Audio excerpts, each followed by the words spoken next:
do this.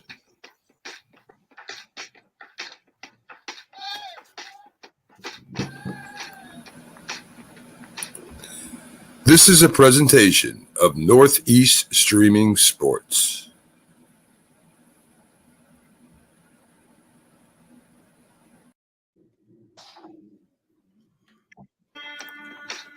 How's everybody doing today on the Sunday, week 14, as the teams with the best records are kind of jockeying for their position, trying to get that home field advantage, getting ready to play. And some of the teams still got the playoffs in their own hands. If they win out, they get in the playoffs. Other teams hanging on by a thread. And other teams playing for next year. Welcome to the Big Football Show. I'm your host, Mac, co-host Jack Hirsch, Sonia Pearson, and our legend, our two-time Super Bowl champion, Jim Jeffco. Good morning, everybody. Good morning, guys. How you doing this morning? Good morning. Good morning. First of all, we have somebody with a birthday today, and we need to say happy birthday to him. John McGrath is 90 years old, and that's a testimony. What's your birthday, Mac? Happy birthday, Mac. Yes, it is. It is my birthday today. I just turned 26 for the 10th time.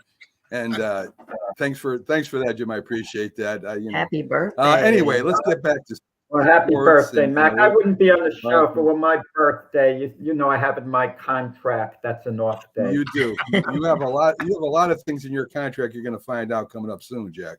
So let's talk about Thursday night. Me and Jack talked about it already. I want to get your two points of view, Jim and Sonia. And I want to start with Sonia first. I'll save Jim for after this.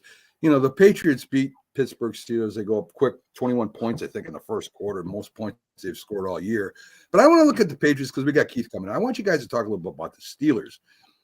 And Sonia, you know, we talk about the streak they've had of finishing over 500.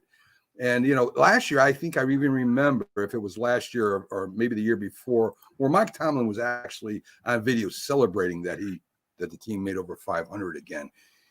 But they still are starting to lose now. They're I think they're 7-5 right now.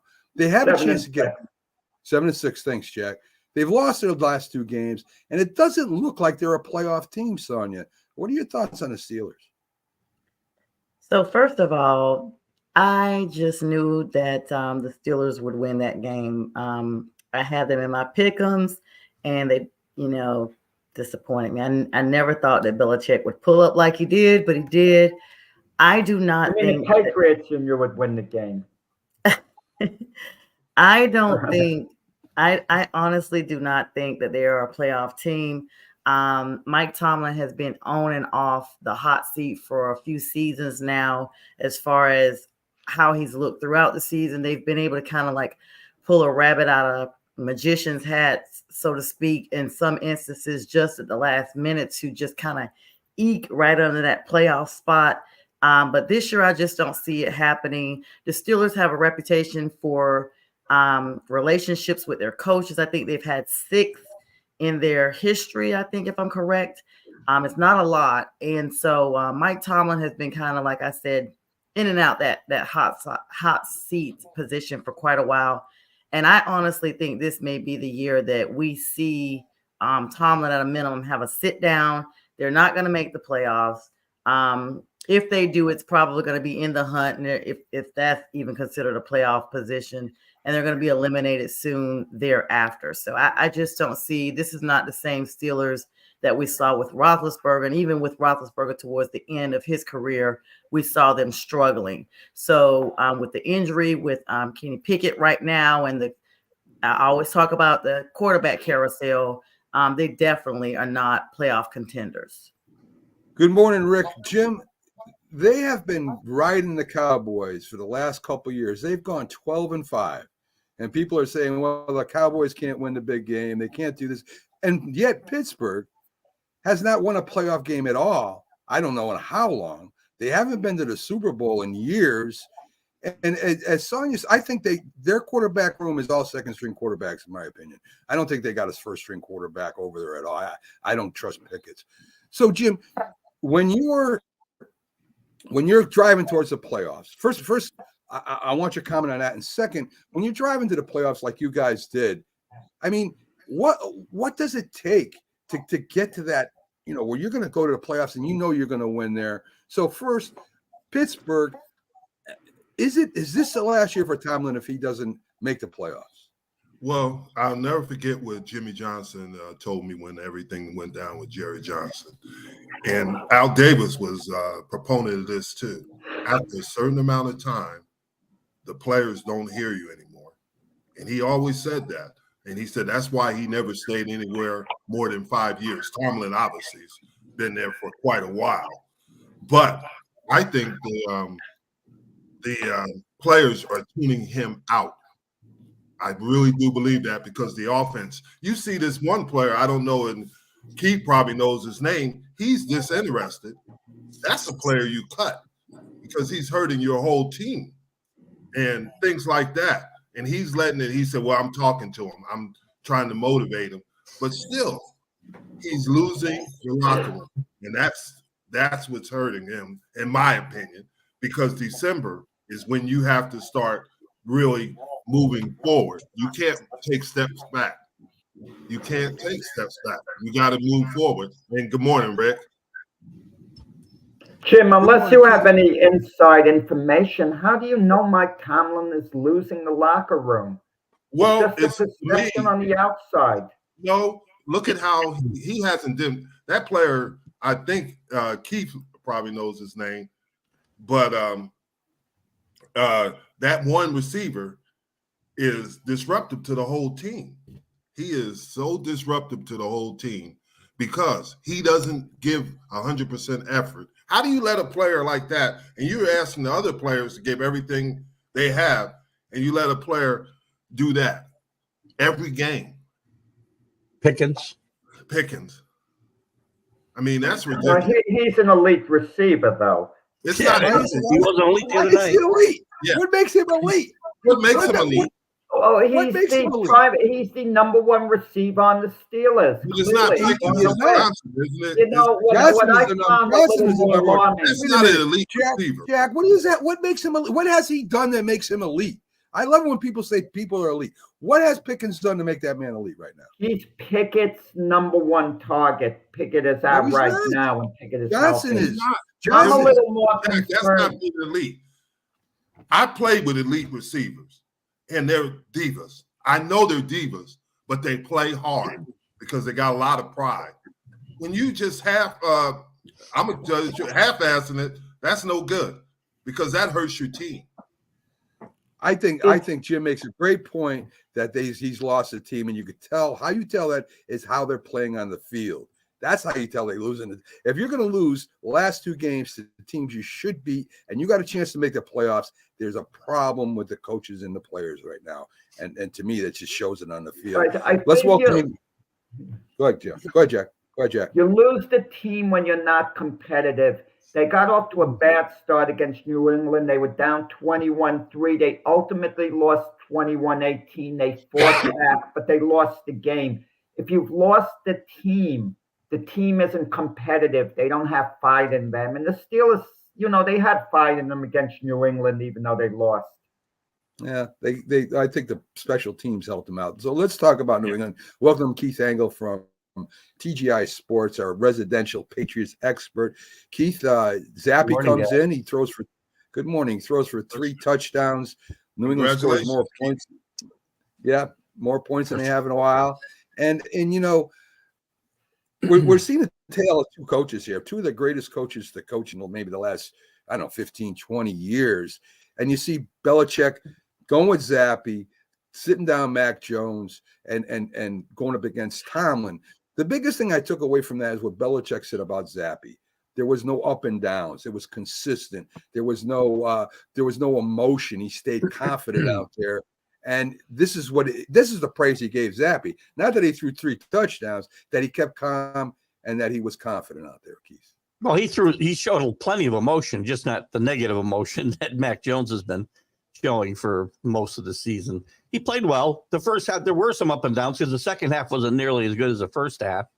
And the Steelers, the defense is what's kept them alive all season, and I was very surprised that the Patriots came out as strong as they did and scored 21 points, which I don't know if they've scored 21 points the last 4 weeks. Zeke Elliott. Zeke played really well. The defense played well again. All through this, I keep saying, all through this horrendous spell we've been through, kudos to the defense, even short some of the best players on the team. The defense has played really, really well. Tavia played really great the other night again. Duggar played well. Jabril Peppers has surprised the heck out of me this year and played really good football and played good football again the other night. So, Belichick, it's not like this was a brilliant coaching decision. There's not a lot of places to go here. Kind of pull a name out of a hat. And to me, that's the difference. He never lost that team, even through the struggles. Yeah. He's tried to find a way to get that team motivated. And I'm not saying that the Steelers, Tomlin's not a great coach. That's not what I'm saying. Yeah. But they're not listening. Belichick keeps them together, regardless of the situation. And that makes a difference. And when you look at it, according to, I was just looking here, Sports Illustrated talks about that emotional roller coaster that Jones had. When you compare that to Zappe, there's been a 22-month regression with Jones at the helm. And Zappe came in, was cool, calm, and collected. He's 3-1 as a starter. And the talk is that Jones has definitely lost his starting position, at least from all indications at this point. For sure. And, we know Jones got the team penalized. His emotional outbursts were so bad. And so I always talk about the mental of the quarterback, the leader of the team. The mental is where it's at. Even in the toughest opponents, when you lose the mental, you have lost the game even before you take it down. Without a doubt. I agree with all of that, except you have to include the coaching staff in his downfall. Yeah, because, of course. again, he's responsible for himself, and I agree with everything you said. But the coaches did him no favors here especially last year, and a very important year for him. So let me ask you a question, Keith. You know that Belichick listens to the Alabama coach Nick Saban a lot. Nick Saban talked up Mac Jones, but Nick Saban even came out and said that Mac Jones has got to control his emotions. Yeah. So, I mean, does this hurt that relationship at all? I mean, I think they went and got Mac Jones instead of another quarterback because Nick Saban said this guy is good, and he kind of put his faith in the Nick Saban with this. I don't know that it hurts their. Again, I don't think it hurts their relationship. They got a 40-year relationship. Going back, coaching together. Saban coached under him in Cleveland. Yes. I think they've got a very strong relationship. I don't think it's going to hurt them. Mac Jones is like a lot of guys that come out of college who look great. They're great college quarterbacks, but when you can throw the ball down the field, you got Devontae Smith and you got Waddle and you got all these guys. All you got to do is throw the ball down the field. They're going to go up and get it. Mac Jones had a good rookie year, so he proved that he could No, I play agree. in the NFL. I agree, and that's why I blame the coaches a bit. So, Well, here's the interesting thing. When I was there, Jimmy Johnson originally thought that Steve Walsh was going to beat out Troy Aikman. And the reason is because of the confidence. He had been around Steve Walsh and he had won a national championship and he had that swag. At the first, Troy got injured his first year and he didn't have that confidence. He built that confidence over his career, but he wasn't the guy. And that's the thing, like Sonia said, with quarterbacks, they got to have confidence because you're going to have tough games. You're going to have difficult games. You got to be able to overcome that and keep your emotions to help the team instead of against the team.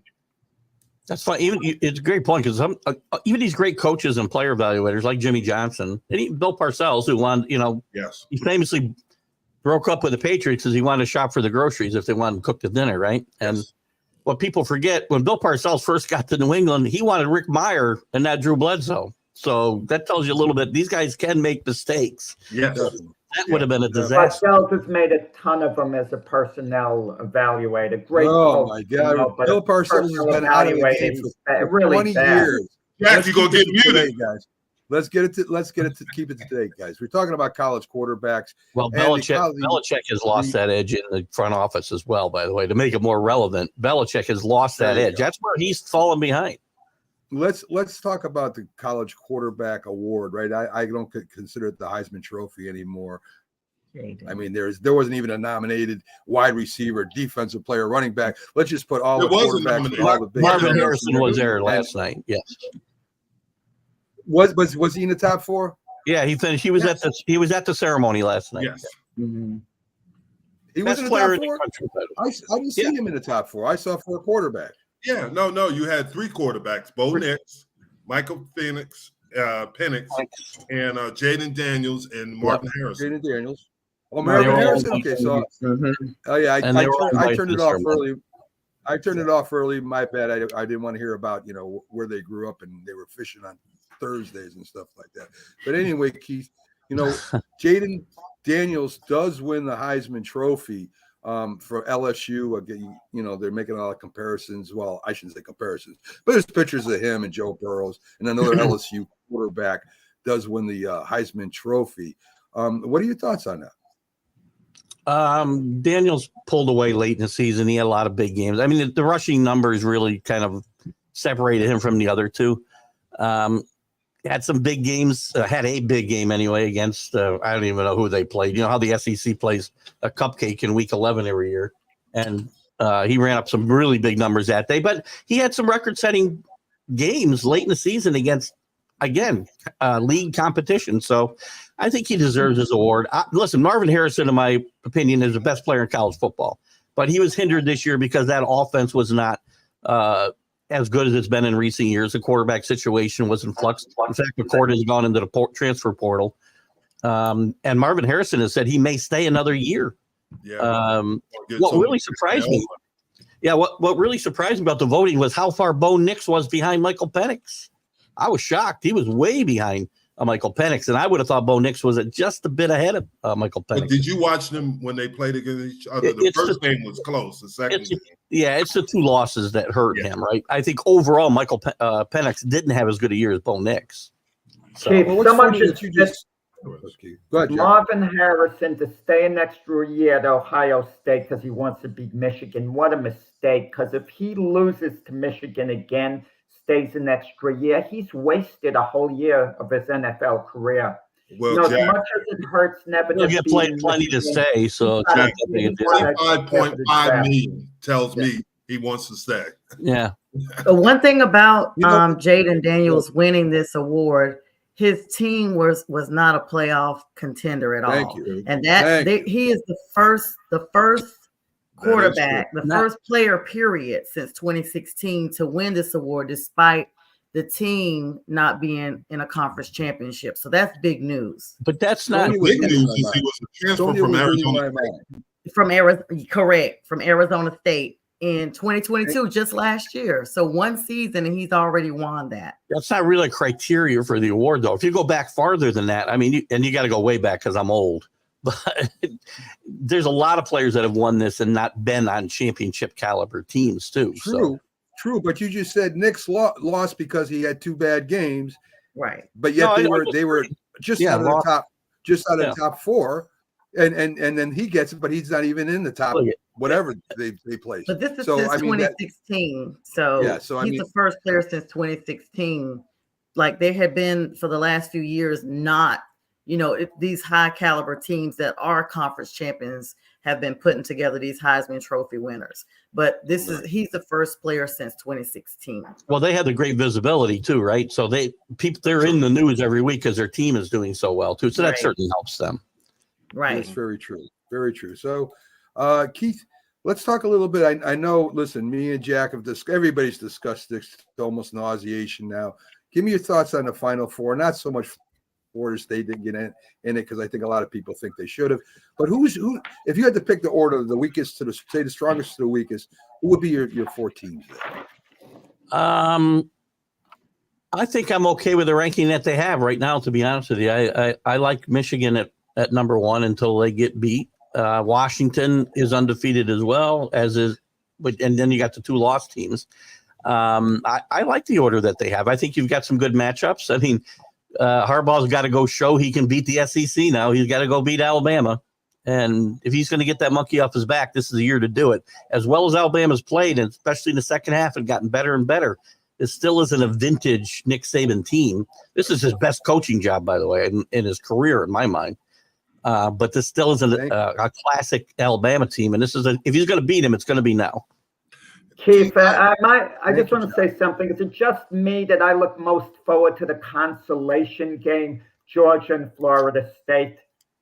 Yes, I'll tell you what, I am looking forward to that game. But what's going to happen is, and people, I'm not changing my opinion if Florida State belongs in the top 4. I don't care what happens in that game, but people will. If Georgia blows them out, they're going to say, see, Florida State didn't belong. To me, it's irrelevant. If Florida State plays well and it's a close game or even beats them, then people are going to say, see, they belonged in. Well, they belonged in the whole time, not based on what they did against Georgia. So I think you're going to see a lot of that. I'm looking forward to that game a lot. It's going to be interesting. I know Kirby Smart said he's told some of his players, including Brock Bowers, they're playing whether they want to or not. I don't think he can do that, actually. But from what I understand, everybody's playing in that game for Georgia. Mm-hmm. Keith, do you think – all I was going to say was, do you think that Michigan plays a bully ball because they play big formations and they try to knock you out with their type of players? Yeah, he recruited. I mean, these are big physical guys. Yeah, that's the Big Ten style compared to SEC historically. Anyway, they've gotten more wide open as they've had to as the game has changed, and he has drafted more athletes, right, if you will, to try to keep up with the SEC when he gets to that point and plays those types of teams. But I mean, the game he plays is still, as you said, it's smash mouth football basically, Jim. And if they get behind, they will have trouble catching up for sure. But if they get ahead and they can run the ball the whole second half like they did against Penn State, and they did against Ohio State, they're going to have plenty of chance to win this game.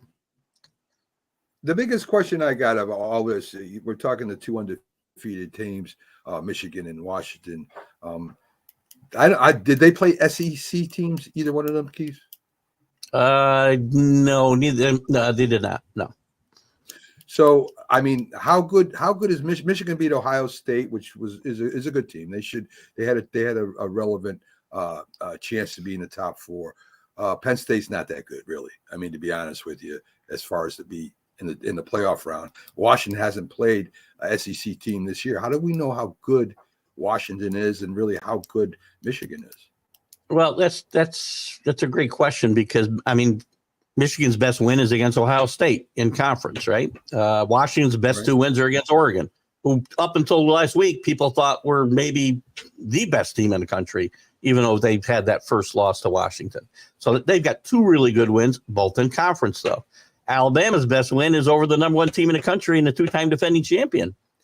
Texas is over Alabama, who beat that Georgia team. So there's a lot of round robin here, and that was a non-conference game. I mean, next year it won't be, obviously, but I think there's a lot of intrigue here. The best win to me is Alabama's win is the best win of all of those in my mind because of who they beat. So, okay. So it'd be interesting to me to see how those 2 teams that are undefeated match up. I there's a chance they both get knocked out, to be honest with you. I think, I still think Alabama wins it all. We'll find out. Keith, I need your picks, your favorites, and your underdog. All right. Well, I'll start with the Patriots.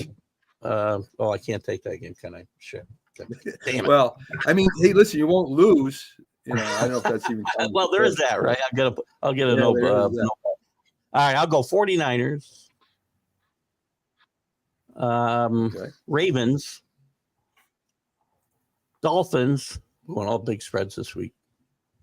And Mac, because I want to make you happy around the holidays, I will take your Giants as my underdog at home. Oh my God, you put the chinks on us again, Keith. Every time you've picked us, we've lost terribly. I picked you. I can't believe I picked you this year, actually. Okay, hey, listen. I think they have a chance. Yeah. Did I go 0-4 last week? I didn't even see the update. You went 1-3. You tied Jim. Yes. Right. So yeah, but well, I put a red flag on Jim's the game he won, Mac. What was the decision on the red flag I threw? I thought he lost that.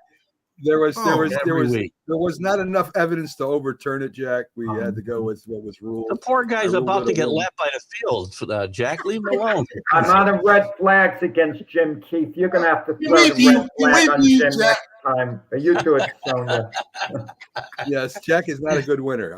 I'll let you all know that right now. So he's so happy that a Jets fan is finally winning at something.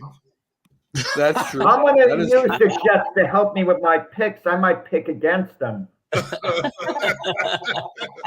There you go. There you go. Well, Keith Engel has his show coming up right after us, and that's Stream of Consciousness. He'll be on. Check him out at TGI Sports Talk. Starts at 8:30, and watch us both switch back and forth if you got it. So anyway, Keith, thanks for joining us as you do every Sunday, and check him out at TGI Sports. Thanks a lot. Keith. Always fun, guys. Have a great Sunday. Thank you, Keith. Yeah. Take care, buddy. You've All right, separated so- Keith and Robert. Now they don't even see each other anymore. Well, Robert was getting a complex. I want to be honest with you. Robert was getting in fact, he was inviting Keith on his show because he felt so bad. It wasn't because of Keith's talent. I think Robert was just feeling bad, and Keith's underneath right now laughing like hell. So, anyway, I'm kidding with you, Keith. So let's see. I'm going to be a former player and Super Bowl champ. So there you go. Your own son-in-law. Thank you, Josh. Your own Jim's son-in-law, picks- Jack. Is Jim's picks, Josh, I'm gonna it's tell you like the truth. What historic. Jim, is this the equivalent of the 1-15 Cowboys? No. What you were happened on, was I didn't understand we were doing lines. Now I understand we're doing lines. I was just picking winners and losers. right. Now I So- understand. I'll let Mac handle that one. Well, I really don't want to beat the dead horse because Jim, I love Jim Jeffcoat. I mean, he's one of, not as a football player when he used to beat up my Giants, but as a person, he's one of the greatest guys I've ever met. But I have to say that we've been playing this for over 2 years now, and Jim says he doesn't understand it. And then when he says he understands it, he's still going 1-3. So I'm not sure. I won the what kind of games, mess- but I lost the lines. The lines. Right, but we're playing by the 3.5 lines, is Jim. killing me. The half point is killing me. Yes, it is. It is. Watch those half points, everybody out Yep. there. That's some You words. know of what was wisdom. interesting? We didn't ask Keith the angle when he was on. The Patriots winning the game, winning their third game of the year. Does that make the New England fans happy? And all this nonsense about tanking, maybe Jim could relate to that. When you were on those 2-week Cowboy teams, 3-13 and 1-15, did you have the number one draft choice the following year? We had And did the- it have any effect on the players? I'd have to say absolutely not. You played your best to win. There was no such thing as tanking. Well, interesting that you say that. In '88, when we went 3-13, we got Michael Irvin. Did you know that? But The then next year, next year okay. we got Troy. Love it. And interesting, people don't know this. Gil Brandt picked both those guys. Gil Brandt, not Jerry Jones and Jimmy. But during this season, when you were playing those games, even though you heard whispers, it's better to lose to get a higher draft pick. The players played all out to They win, played right? as hard as they could because Okay, you playing for exactly. a job. Because you knew there were Exactly. going to be changes. Every fan that says that should think about their job, saying, "Well, I'm not going to work as hard as I can this year, and I'm going to be back working here again next week." Or what? That's not real life. So these are fans just wanting to get a first round draft pick. And the problem is that really the top 32 draft picks, I don't think there's a lot of difference in talent. It's different positions. But if you just get a first round draft pick, I think you're pretty well set. So I don't For the most part, understand why they're worried if about you're it. New York Jets, other than that, yeah. And if you And draft that's one- actually part of the, I'm sorry, gentlemen, that's actually part of the problem that Panthers fans are going through right now. Like we're tanking the entire season. We already had a top draft pick, sold the farm for Bryce, and never let Dalton really play. A lot of Panthers fans are divided because we feel like, why are we tanking the season? We're already giving away next year's draft anyway. So we can't even draft again. And we have the draft after that we're giving away. Why are we absolutely tanking the season? So I totally get that. And some people are like, well, some of it's growing pains because when you take the first, draft like that, you got to let them learn. You got to let them just jump in there. And it would be like a detriment to bench him, so to speak, for, Andy Dalton or whoever. But at the same time, now we're on week 14 and we have only won one game. And I've told people I think that CJ may have gifted us that game because he felt so bad for his friend. It's kind of like an inside joke I have on my show because we can't seem to beat anybody else. So I totally get it. Like, why tank it? If you know for a fact you're getting that draft, that's one thing. But you're not getting it, or you're getting it and giving it away. Why are we tanking this season? It's just Sonia, you said it a half dozen times or so, tanking it. They're not tanking it, the Panthers. Are you saying they're not trying? Frank Reich didn't want to lose his job. Bryce Young is doing his best. Last week when they played the Buccaneers, they lost a close game. I saw a team that had some fight. I mean, tanking it means you're not trying. Do you really think it's a case with the Carolina Panthers? They're just not trying. I just don't think they've been that good. That's all it is. I don't think that the effort has been put in from a coaching and management perspective. You said it right yourself. The fact that they got rid of Coach Wright before just barely over half the season lets me know from a managerial perspective that they are not trying. Like, you didn't even give the guy a full season to coach that team. So that's what I mean by tanking it. Not like there's a lack of physicality by the players, but from a management perspective, Tepper is not putting in the resources into that team. He has a mind for the soccer team that is in Charlotte. He has a really quick response to firing coaches. Even there, he's fired 2 coaches from their soccer team, and he started to transcend that same managerial style onto the football team. And you just cannot do that in the NFL and expect to have success, is what my point is. So to me, it is deliberate tanking because we're not getting the resources. Well, let's welcome aboard Robert Butler from Sportscope. He covers our big stories and all the things that are going around the NFL. Folks. So, Robert, let's start off with the 3 coaches that I want to talk to you about. And I want to get your thoughts on all 3. Of course, everybody's saying this is Bill Belichick's last year. Well, that's the rumor anyway, that maybe he's done with the Patriots. Maybe he goes somewhere else. Jack thinks he might stay. It's possible. I don't know. But a lot of people thinking that Bill Belichick might leave. We were just talking about Mike Tomlin, who's really having a rough year. This year, they jumped out fast. Now they're falling back. He may not finish over 500. And is that good enough anymore? And then I want to talk a little bit about Robert Saleh, too. Now, you saw what happened with Zach Martin as they want him to start again.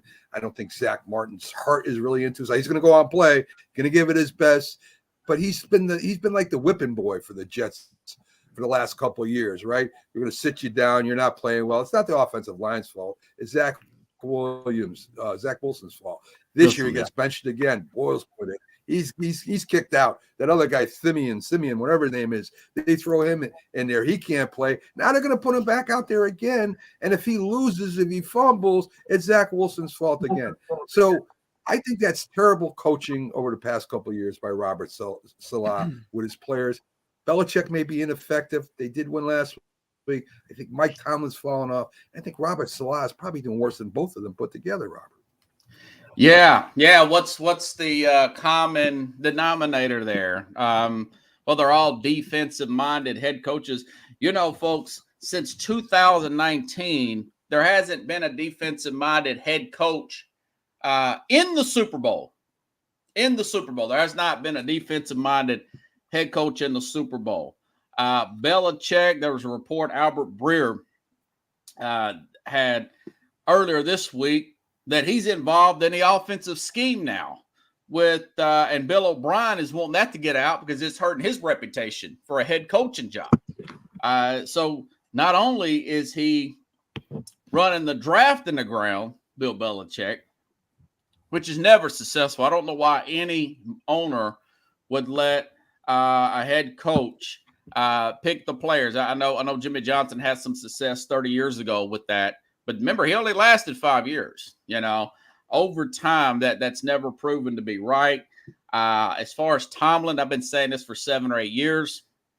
His teams have a tendency to play down the competition. I mean, look at the 2 losses in less than a week, folks. I mean, two teams under 500, a pretty healthy defensively team there.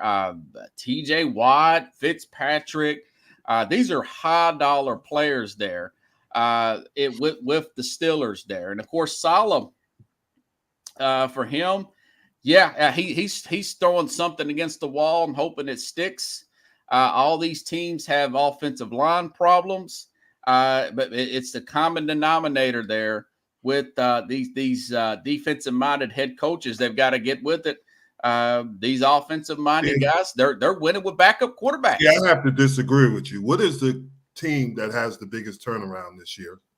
The turnaround. There's one outlier in Houston. That's the only one. And DeMarco Ryan is a defensive coach. I think it's personnel. And you're right, head coaches probably, but Jack said this early in the show that they want to buy their groceries. But you got to have the right person buying the groceries. Oh, and yeah. Offensive and defensive coaches, it's who's buying the grocery and how they're buying it. And that's the thing. Yeah, you got to have a general manager. I mean, look at Green Bay. They've always had the same system in line. Nobody's paying attention to them. Yep. And now that young talent's developing. Yes. And they come along late in the year, if you ever notice that. Yeah, they develop offensive linemen up there, and they've got a backup left tackle for 2 or 3 months now. Bakhtiari is probably going to retire. So there's always an outlier. You guys kill me because, you're talking Green Bay's won, two games in a row? Well, they've won 3 straight. They're favored by 6. Maybe the Giants will win. As soon as they lose, then we're all going to be, Green Bay's not that good anymore. No, you know why you said that. They're in a transitional year, Packers. Nothing was expected. Very good. Jordan Love. He was against him. I told him he was a better player. Jack, the Jets have been a transitional year for the past 10 years. So I mean, I know how that's the last 40 years they've been in transition. There you go. 69. Yesterday, 49 years ago, they won the Super Bowl. They did. In fact, I saw Joe Namath on the phone. I saw that photo, and I know what they were talking about. So, hey, Robert, Geno Smith twisted his groin. He's bad arm. He's still going out there. Is it time to put Locke in there and at least give him a week off to heal a little bit here? Yeah, they're saying that's going to be a game time decision, according to Ian Rappaport there. Some days he can play well, some games he can't. He seems to tweet that injury. He played well against Dallas. He's feeling fine there. But you saw the week before that against the 49ers. They don't know if Locke is going to play. It's going to be right at the last minute when they play the 49ers again. Who knows? Yeah. Who knows about Geno Smith? And that's another team that'll probably look for a quarterback as well. His play's falling off with the growing injury side. He was already dealing with tricep injury, and now they have the groin issue as well. Yeah. That is true. Bad. 2 factors stand out. Geno Smith's contract really doesn't guarantee him much beyond this year. So in a certain sense, he could be on a hot seat. He doesn't want to go out of the lineup. And as far as Drew Lock goes, he came back a second year in a row as a backup for Seattle. He didn't have to. And he wouldn't have come back unless he was led to believe there was a possibility at some point he could take over as the starter. Yeah. And I mean, you got those two there. I mean, it's not too much. I had more faith in Geno Smith than Drew Lock. I'll tell you that. And that's something that I think they'll probably draft somebody. I just don't know. They just signed the Seattle just signed Sean Mannion a couple of days ago. So he's a veteran quarterback, and they're talking about possibly starting him opposed to Locke in the event that does occur. That's according to that's crazy how you take somebody. Remember how everybody thought Drew Lock was going to be a top tier quarterback at one time. There's another one that has been put in the desert of second string. Well, he was a second round draft choice, Mac. He wasn't. They thought he had. I'm telling you, Jack. That's pretty high. Second string is not a low draft pick, Jack. Second round. I don't know how high in the second string. So Robert, we were talking a little bit about Pickett's a little bit with the Steelers, and he was kind of getting lectured on the sideline by Mike Tomlin. Jack said that he might be an elite receiver, but that's okay. I mean, that's I don't know when he became elite, but that's all right. I think Jack's meaning that's his number one target. It's a Mac. Maybe maybe he's got the most potential. Maybe Jack's talking. That could be. I would agree. He does have a lot of potential. Tomlin's been But- down this road before with Antonio Brown. Yeah, So keep that in mind. And it just seems that right now Tomlin is kind of, he's not as young as he was before. Maybe he doesn't want to put up with it like he did before. I don't know. Point is, he's lecturing Pickens on the sideline. Bad look, Robert. I mean, I don't know if that's frustration. It probably is. I don't think any coach and player exchange along the sidelines is good for the team, especially when they're losing. And Pickens kind of got an attitude. What do you think about that whole situation there? Is it time to get rid of Pickens and maybe get somebody else? Well, they take chances on guys. Chase Claypool was immature. Antonio Brown, everything's well documented. With Antonio Brown, Deontay Johnson didn't go for a fumble. That's who I'm talking about, Deontay Johnson. Yeah, Deontay Johnson there. So it's they've had a good track record talent wise. So Tomlin may want to leave after this season. He'll get another coaching job. He will. Oh There's yeah, no doubt. He's got a great record. Yeah. There's no doubt. He'll be There's highly no sought doubt after. No doubt. Belichick and Tomlin will get jobs right away. There'll be a few teams offering them jobs right off the rip. Tomlin's a lot younger. He's like 20 years younger. He got hired really young. He did. You really did. So we got the end of the year, the MVPs coming up, coach of the years. I want to get what your opinion is on the MVP non-quarterback, Robert. Yeah. Non-quarterback. I would say you got to look at guys like Tyreek Hill. I know a lot of that is Mike McDaniel's scheme, but he leads the next closest wide receiver by 300 yards. And you look at they play zone. You can't play man, and he's still running past people for long touchdowns. I saw who was it the other day? I think it was the Jets. They were backed up so much to stop him that they left the hole that you could drive a truck through for Raheem Mostert in that last touchdown against the Jets. And Jets are normally pretty good against that particular type of running play there. So, yeah, Tyreek Hill and in that system. And then another guy you could throw in, a Christian McCaffrey. Oh, man, I was looking at his numbers too.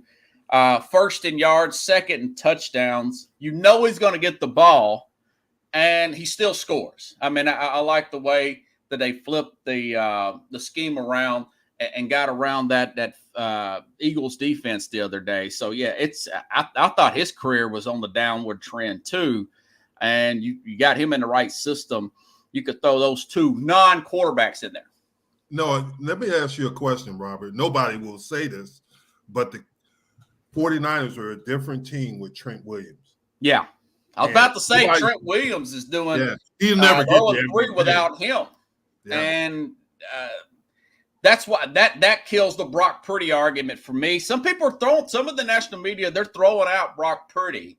And without Deebo Samuel, particularly Trent Williams, I would say Trent Williams over Deebo Samuel has really helped Purdy. Since they came back, they haven't lost since Williams has been back. There's a reason why they're paying him $20 million a year. He's definitely what did he have? Cancer? They found cancer. Oh, I can't remember what it was. He had something. It was cancer that they had to remove. Oh, okay. Which is even more amazing. Yeah. He's great. So Robert, with the nose, I mean, there's really no quarterback standing out. I mean, Purdy would probably be the number one, I would think, because of his stats. But there's really no quarterback that's really standing out. Burrows isn't there. Even Mahomes is having problems. Dak has some problems, even though he would be in the discussion too if there was quarterbacks. And even to Jalen Hurts, he's having his problems this year. So maybe this year we don't have a quarterback MVP. It'd be nice. That would be for sure. So we haven't had a non-quarterback since 2012 with Adrian Peterson. Just FYI, and I'd like to even throw in a defensive player, Myles Garrett. Yeah. If it went to a defensive player, he looks really good. 13 sacks, very impressive this season for the MVP candidate. But Khalil Mack is beating. He has 15. Khalil Mack and Garrett has been injured the last couple of weeks. with the shoulder. Yeah, that's probably hurt us. Let's see how the Cowboys close the season with Micah Parsons, because if they close very strongly their defensive unit, he would be a big part of it. I don't know, Jack. I've been to all the games at home, and I don't know. I like Micah, and he does a lot of things. He's had a big year, though. It's okay. There's something. You can block him. You can block him. But Well, I think one other thing they could consider with the reason why I also spoke about Myles Garrett is they've had a lot of quarterback injuries with that That's true. team, and he's still been able to, pull out 7 wins despite everything. And I think when you look at that versus the stats that he is putting up, then perhaps that's why I also suggested him over Khalil Mack. Mm-hmm. There is always the debate whether it should be MVP or best player, and that's in every sport. That is And true. there are a lot of different awards for different positions. But you listen, this year would be a year that maybe a quarterback doesn't win the award. So we'll see what happens. So the coach of the year, real quick, Robert. I mean, is there any other coach of the year? I mean, let's say total coach of the year, not NFC, AFC. Is there any doubt the Houston head coach shouldn't be the coach of the year? Yeah, I mean, if you want to say Sean McVay because of the lack of resources they've had this year, they are $70 million in dead cap this year. It's supposed to be a throwaway season. Now they're in there. Shane Steichen with the backup quarterback as well with the Indianapolis Colts. But yeah, mine would be DeMeco Ryans because they were totally rebuilding that team. You had the first and second overall pick there. We still got What some about John Harbaugh? John Harbaugh always slips under the radar when we talk about coach of the year. Yeah. I'd like Dan Campbell. I like what he's done up there in Detroit. And that team looks like a different Lions team that we've seen over the last couple of seasons. I'd like to throw him in there. Those Lions are roaring. They've had some up and down, but they've been stronger than they have been in the past. Just in my opinion. But it's going to how he finishes December. True. Yeah, December is a power move. Tough month. That's gonna depend on all the awards coming out. Thanksgiving didn't do many favors. The whole nation the Lions. Chicago, right. Yeah, today, yeah. That was a shock. Mhm. Yeah. So Robert, Yeah. the Bengals, everybody, Joe Burrows gets hurt. Bengals are like, the Bengals are done. That's what everybody said. They're done. And then you get this quarterback coming out of nowhere, Jake Browning. I don't know if it came out of nowhere or not, but I don't think anybody thought he was going to play that well. Goes 35 for 38, 500 yards and 20 touchdowns, something ridiculous. And the Bengals still have a chance if their defense plays well. And, Lamar Chase, another MVP candidate, in my opinion, is playing the way he's playing right now. Do they have a chance to make the championship?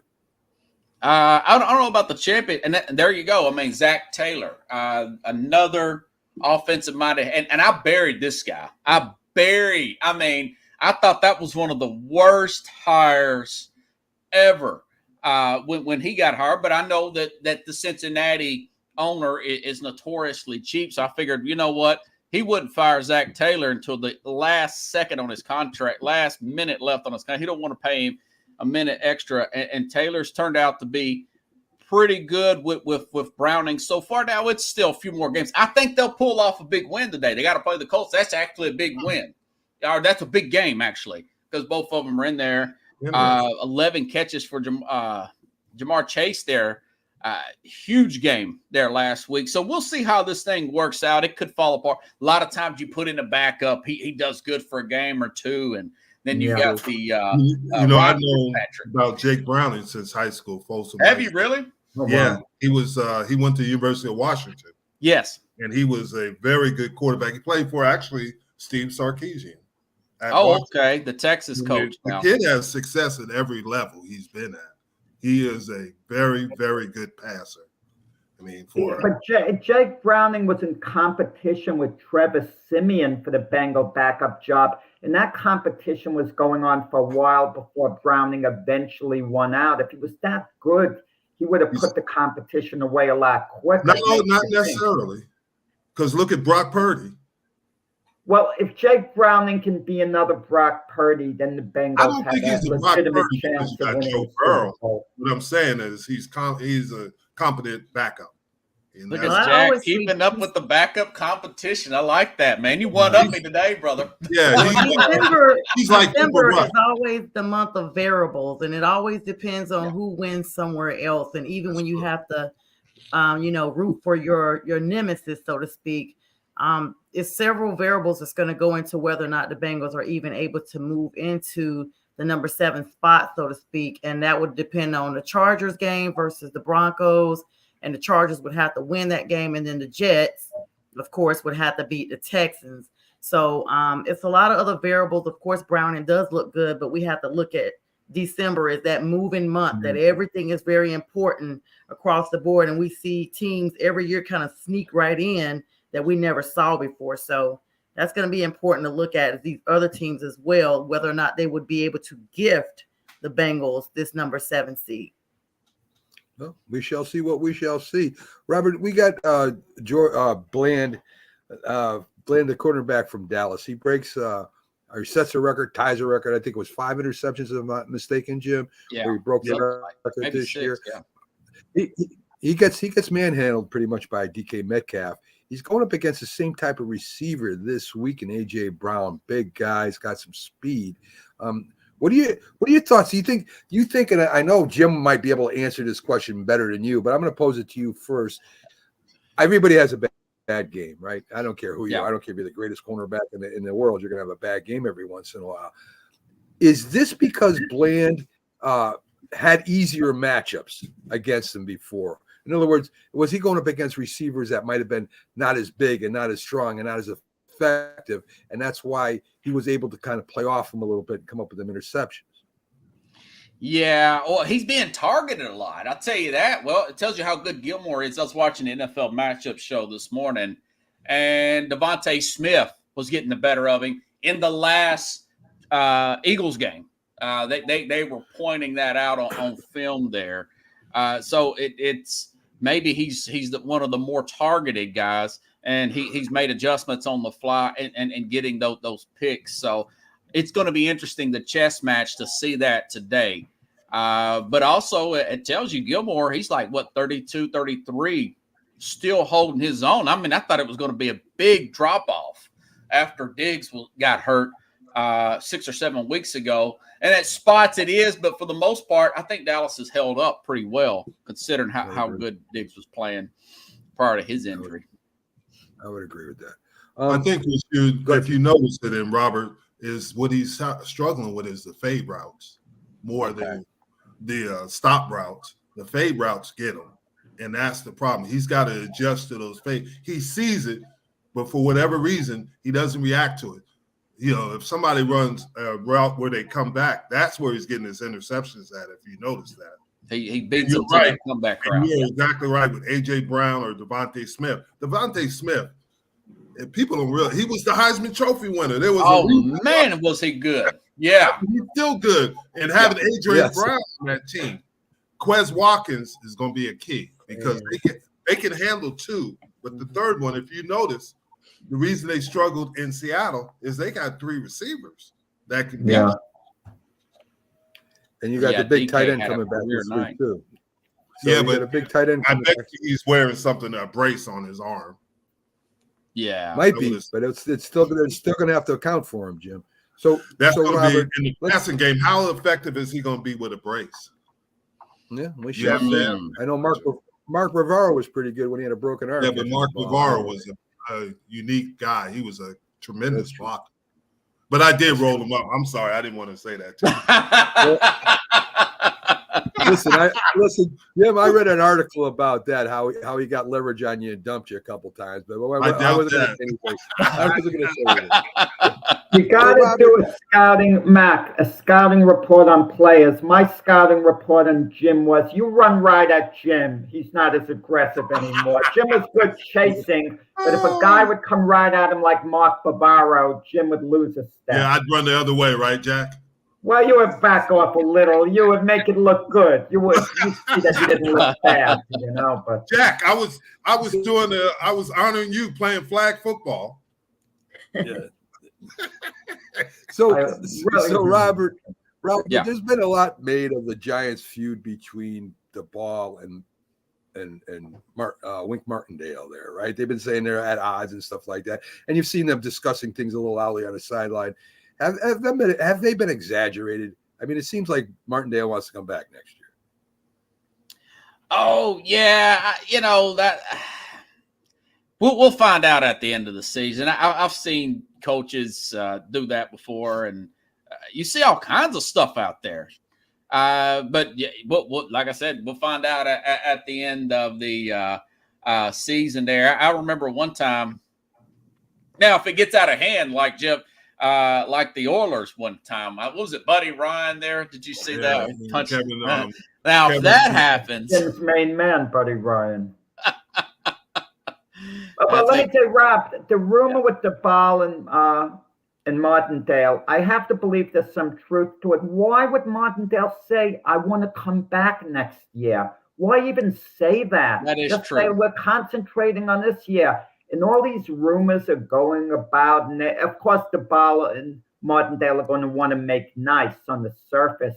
But that's a little bit revealing to me, him saying he wants to come back.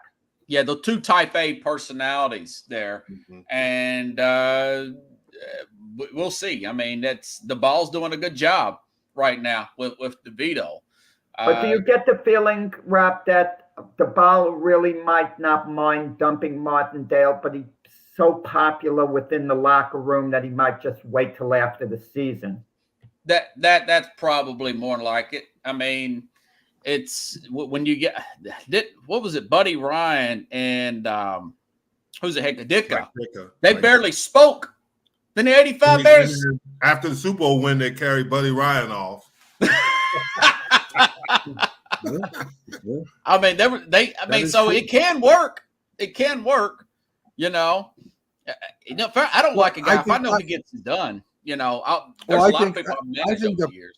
The big problem there, I think, was the Ball was a little upset that he was putting the younger guys out on an island there, and they weren't playing Okay. as much zone. And I agree. I think they've adjusted to that. I think Wink Martindale is playing more zone now because he's listening to the head coach, and you're putting the offense in a bad position every time when the score is 40-0 before the first half is over. So I think this is what was the problem. And the Ball came out and said the only thing we really disagree on or argue about is last pizza, which is ridiculous. But that's what they were saying on top. So I think that's what the problem was. It looks like the Giants have made an adjustment. Robert, before you go, we need your fantasy team so people can make some money out there. Okay, yeah, at least 500,000. No, I'll tell you what. I like Justin Fields today. Running quarterback against the Bears or against Detroit here. I think he'll probably run for about 60 yards, maybe get a touchdown, maybe pass for one as well. Another guy off a bye week, Cook, the running back there for Buffalo, playing at Kansas City. Same thing with Gus Edwards with Baltimore, going to be reigning up there. He's going to get a lot of touches. Devontae Adams against Minnesota secondary. That's going to be a really good game, too, between the Raiders and the Vikings this afternoon. I took Fields' favorite receiver, DJ Moore. And Quentin Johnson. Quentin Johnson's kind of been rolled off the last few. At the beginning of the season, he had 5 catches last week. This is the rookie receiver who had trouble with the Chargers catching on to the system. But if they got 2 of their starters out, been out for a long time, Mike Williams and Josh Palmer out. So look for him. Have a pretty good day. TJ Hawkinson. With Justin Jefferson coming back, that should open it up of the middle of the field against the Raiders there. That's the tight end from Minnesota. And Jerick McKinnon, the left tackle's out Donovan Smith for the Kansas City Chiefs. A lot of checkdowns here. Plus the running back, Isaiah Pacheco's out for Kansas City. So I look for that. And the Bears defense, just because it was very low. This is a salary cap type of lineup that you would do for 1 p.m. Eastern to the 4:30 games there. That's usually when the people put the daily lineups in. You have your most players to choose from. In a nutshell. All right, Robert. Thank you for your fantasy. And a lot of people are starting to follow that, so I'm glad you're giving it to every week. You have a great show, Robert. Have a good day. Go to church, say your prayers, and we'll see you next Sunday, Robert. Take And care. I'm sorry that Jack missed your theme song. Yeah. I did. Have a good show, guys. I Thanks. did. Thanks. Take care, buddy. All right. Jim doesn't give me an inch. I love Jim. Jim doesn't even give me an inch to Hey, it's your birthday. But- I got to treat you like this. Yes, you do. You definitely do. Thanks for reminding me it's my birthday. I'm just, again. hey, we're So, all folks- blessed to see it. Yes, we are. We are blessed. We're blessed just because Jack is here with us every Sunday, and that's why I feel. Yep. So Sonia, join the crew. yes, Sonia too. Sonia has come on. I'm blessed So, to be here. guys, let's. We're waiting for Paz to come in. Let's do our three favorites here that we got coming up as far as our picks go. And let me see. Let me get to where we should be at here on the paper. Okay, Jack went 4-0. He's currently 32-20, if I'm not mistaken. Thank you. Yes. So we'll let Jack go first and see how he goes this week. What do you got for your favorite? I don't know. These games are a little concerning to me because you don't know what's going to happen. I'm going to start off. I'm going to take the Kansas City Chiefs. I'm going to give the 2.5 points or so. I'm not sure that if I have the exact point total, Mac, you could correct me. But they just have to really win by a field goal in a game like this. And I think it would be a bounce back game against Buffalo. But something bothers me with Pacheco out. How are the Chiefs going to run the ball? But I have to go with Kansas City there, giving such little points. I'm going to go. I wasn't joking before. I'm going to go with the Texans and give the points against the Jets, as much as I hate doing it. Jets are dead in the water offensively, and it's going to be the conditions are going to be bad in New York. Okay, at MetLife, because it's going to be raining, a steady downpour the whole time. How much offense are the Jets going to be? Are they going to be able to generate? Okay, in that game. So I think Houston would cover the points there. And I'm going to go with the Atlanta Falcons over the Buccaneers, giving something like the 2.5 points or whatever it is. I watched the Buccaneer game against the Panthers last week. After I said to Sonia, who'd want to watch that game with the 49er Eagle game on, the 49ers were winning so decisively. I did switch over. And it was somewhat entertaining. Buccaneers aren't impressive, and I think Todd Bowles will be gone at the end of the year. Falcons need the game badly, and at home, so I think they'll cover the points. Okay, we got Pags underneath. I'm going to bring him up when he does his picks. Jim, who do you got for your picks? I have first one is Minnesota. It opened at 2.5, right? Well, I sent you the spreads. Everybody got emailed the spreads. Minnesota over You Vegas. did do it. Minnesota over Vegas, and I also have let me see what else I had. I love Jim's picks when they come in during football Sunday. I pay more attention to Jim's picks than I do my own. I have Detroit over Detroit over the Bears. I just think after what happened on Thanksgiving, the Bears Detroit to win this. And I have Cincinnati over Indianapolis. That's my 3 picks. Wait, Cincinnati is the underdog. No, it isn't. Yes. Indy's favorite, right, Mac? No, Cincinnati's favorite. Let me get to this. Let me get to this. Indianapolis has Jim's the negative 2.5 versus Cincinnati. So Cincinnati is the underdog. Okay, then I'll change it. Then I will take. Okay. I will change Baltimore over the Rams. Okay. Sonia, who do you got? So I'm going to start out talking about these Jets right now. They are an absolute mess. That quarterback carousel up there, they sent Zach Wilson to the bench. Then they turned the offense over to Tim Boyle, who had a 63.4 passer rating. And then now he's released from the team. I told you all before that quarterback carousel is very important, and now they want to go back to Zach Wilson. I'm sure it's a mental thing with him. So I am thinking in that game that I just lost my place. That Houston will definitely win. They've been on a roll against the Jets. That I think they'll cover the spread on that one. I also have that the Rams and Baltimore game. Baltimore will cover the spread on that one. They'll win that game. Jacksonville versus Cleveland. Jacksonville will definitely do what they have to do in that one. And then don't do the underdog. Don't do the underdog yet. No, that was an underdog. Cleveland's favorites. Cleveland's favored against Jacksonville. That can be your underdog pick for later if you want. No, so that's not going to be my underdog. I'm sorry, guys. I'm messing up like Mr. Jeffcoat did there. It's the opposite. Well, because we are Neanderthals here. We don't use the lines as they are.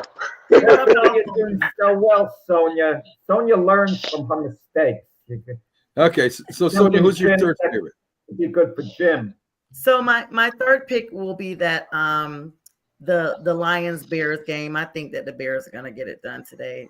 Okay, so you got Houston. The Lions are going to get it done today. Wait a minute. So you got Houston, correct? You got Baltimore. Yes. Jacksonville is no, that's the underdog. No, that would be our underdog later. So that's not who I'm picking for my underdog. So eliminate that game totally. She has the Texans, Ravens, and Lions, correct? That's correct. In Detroit. Okay. I gotta warn you, Sonia. 2 of your 3 picks are the same as Jim's. Just a little warning out there. I know. That's a red flag. Okay. Oh no. But see, unlike him, I did look at the email that came out. So all right, very good, very good. So Pags, what are your 3 picks? Your 3 favorites, my friend. Well, I was going to take all the favorites that but the line moves so much, and since we are Neanderthals and we don't use common lines like the daily lines. Here we go. I'm just muting him because every week he comes in and says the same thing over and over again. I send everybody the picks. I noticed that he can't pick under pressure. If you pick in the beginning of the week, like a lot of people do, those would be your picks. Now, I'm not going to look at that, Pags. I'll let you back out. How do you like that? All right, Pags, what you got? I'm unmuted now? Okay. I got the Texans, the Lions, the Vikings. Houston, Detroit, and Minnesota. All right. So. And I know that I'm winning in all this because every time I pick, I'm usually 4-0. You went 3-1 last week. You're 7-1 right now. I know. I lost the Eagles game. Yes, you did. And you were smart to stay away from it this week. So Linda, the producer, has Detroit minus 3.5, Houston minus 6, Minnesota. Why were the Eagles favored in this game? Were the Eagles favored in this game? Because I don't know that the line moved that much. No, that would be my underdog pick if I chose an underdog yet. Right, exactly. So anyway, before Pags interrupt me, so that's what Linda had. Detroit minus 3.5, Houston minus 3, Minnesota minus 3. I have Houston minus 6, Baltimore minus 7.5, and let me see here. I'll go with San Francisco. I'm going back and forth on my third pick here. But I will go with all right. I'm gonna go with Kansas City over Buffalo also. So I'm gonna take Kansas City to go over Buffalo minus the 3 points. So that's that. We also have our underdog spotlight coming up here, where every week, folks, we give you our underdog picks.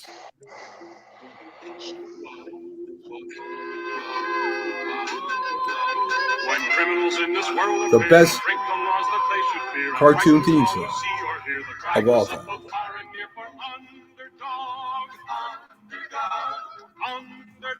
So, Jack, you're up first with your underdog pick here. And This is where Jack normally stumbles. If he does lose a game, it's normally in his underdog. What's your underdog pick, Jack, this week? Yeah, I mean, the Bengals were thrown a lifeline a week ago when they upset the Jags, and now they're home against the Indianapolis Colts, who really aren't that good. I mean, despite their record's a bit deceiving, and Browning played well as long as he can manage the game. The Bengals should, beat the Colts at home. I don't look at it as an upset, but I can use them as an underdog pick. Yeah, because of they the spread. hypothetically are an underdog. So that What made that line move so much? I mean, I know that we're not talking about lines, but what made that line move so much? It opened up at -2.5 for the Colts, but it's now -1 for the Bengals. That line moved 3.5 points. That's a big deal. I think it's because of Browning played so well, Pags. I think that's why it moved. I think that's why he had such a good game. So what is the exact line for our purposes? it's the underdog. That's underdog, Jack. And you're getting that plus that 2.5. I think it is what it is. It right has now. to be 2.5. Yeah, I mean, I'll Right. do it anyway, but I thought it was 1 point, but 2.5. Yeah, fine. I think it's at 2.5. Anyway, what do you got for your underdog there, Jim? I have Denver over the Chargers Okay, on that. Jim, +3. Yes. Sonia, your underdog. My underdog is going to be my Carolina Panthers today, guys. I think it's I a good think pick. that it's going to I think it is. it's going to be very important to see who's quarterbacking for New Orleans. Derek Carr is coming back out of concussion protocol, but he's also battling an ongoing shoulder injury. And we know that, Jameis likes to give us gifts sometimes. So the defense can step up and kind of turn it around for us today, especially in the NFC South matchup. Like, what do we have to lose? So Linda's got Denver +3. I got Cincinnati +2.5. And your underdog, Pags? The Seahawks. Interesting. What's the again? What is there? I know that they are definitely underdogs. Right. It's pretty Seattle's bad. like 12.5. 12.5. 13.5. Yeah, I have it at 13.5, but I didn't see the email. I saw that he put the. I figured it was going to stay pretty bad. 12.5 I points. look at that as a closer game. All right. So Pags takes Seattle. Welcome in Commander Nash. We're going to get to Commander Nash, but I got a couple things I want to talk about Pags about. Of course, your folk hero out there, Big Dom, is suspended for today's game after being crazy and going on the field and challenging a player or whatever. And everybody seems happy about that. I know Pags isn't. Pags. I got your back, Pat. I have your back on this one. He should have been Yes, suspended. yes. The Put your Big hands up, Dom man. should be, Not if playing. anything. What are you talking about? He put your hands on his play. He separated people. I tell you, bap. Guess what? And you know what? And now they're going to win. Now they're going to win for Dom. They're going to win for Dom. And so I've been all around Dallas this week, Hey, and I've been asking. somewhere. He ain't gonna be on the field anymore. Right. He's I would- security. That's why he's going to be sitting right next to me. He's going to be sitting right next to me. That's where we're going to be. Y'all can cry on each other. Yeah, you know who's gonna be crying is you. I tell you, I went around Dallas this week. I took a poll. I said, listen, every Sunday I do a podcast with a guy named Jim Jeffcoat. Who's Jim Jeffcoat? Yeah. 1 out of every 7 Dallas fans even knows who Jim Jeffcoat is. I'm sure. No, they- that's not true. No. They definitely had to have a lot of gray hair. Yeah. They always ask me, who's that clown you do the show with? Wait. One at a time. You're all talking over each other. See what you started, Commander Nash. You come in and everybody gets crazy. So anyway, I agree. Dom should have no place being around any No, players on Big any Dom. team. I would give on the Jets to have Big Dom. I'll give a 7th Well, round draft pick to the there Eagles you if I could go, have there you Big go, Dom there head you go. security Yeah. for the Jets. Yeah, you need Big Dom on your team to do something, bring some kind of excitement to the Jets. Point is, Pags, you know it's true. He shouldn't be around the field. His job is to protect. He wasn't on the field. He separated players. That is all he do. That is all he did, and it is his job. That is his job. That's what they do every week. That's what their security guys do. They separate people. Get out of here. Get out. Back. Whatever. He can't. That's why he got He suspended. separated him. If it was his job, then why did he get suspended, Pags? Yeah. If that's his job. Come Let on, me man. ask you this. Because the NFL had to say, why do you only get suspended for one game? Why do you only get suspended for one game? Why the other kid got kicked off the field forever. Why do you only get suspended for one game? Because he was doing what he's supposed to do. He was doing what he was supposed to do. Absolutely. And you watch every game, there's always people separating the players. Get out of here. Get out of here, Jim. Come on, you played in the NFL. You played in the NFL, Jim. Stop, Jim. Stop, Jim. You played in the NFL. Punishment is not over yet. Punishment is not over yet. So anyway, I'm glad I got that going. Jones could be behind this with Big Dom to have him out for this game. All right, so let's get to some real Eagles news here with Pags. So Jalen Hurts still a little banged up. I'm not even going to talk about what one of the Carr brothers said about starting the backup quarterback, because that was just ridiculous. I don't know what the heck he was thinking. What are your thoughts tonight, Pags? You guys got to get out fast against the Cowboys. You don't want to end up coming from behind again this week, right? I don't think it'll matter. I think this is going to go back and forth game. I think it's going to be a tough game. And I think that whoever has the ball last is going to win this game. Unlike last time, whoever had the ball last lost the game because they couldn't finish the job, because Dak Prescott and any type of very big circumstance, very big game, can't win it. This is a very big game, so we'll see what Dak has got in the tank. We will see. And that'll be fine. It's going to be people around him. The tight end got grabbed, as we already know. He got grabbed.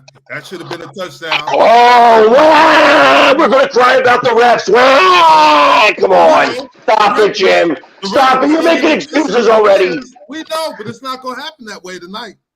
Okay, I know, because we're going to win outright. What Philly does in Dallas, nothing. That's true. Actually, I have a winning record in Dallas. As many games as I've been here, I have a winning record, so I don't want to hear it. Is friends with Dom or either related to him. Do you see that energy? Like, I can't understand anything. He is going so hard. You go big or go home. Oh my goodness. Man DeVos said he thinks the Cowboys are going to win by 20. Yeah, Who's going to win by 20?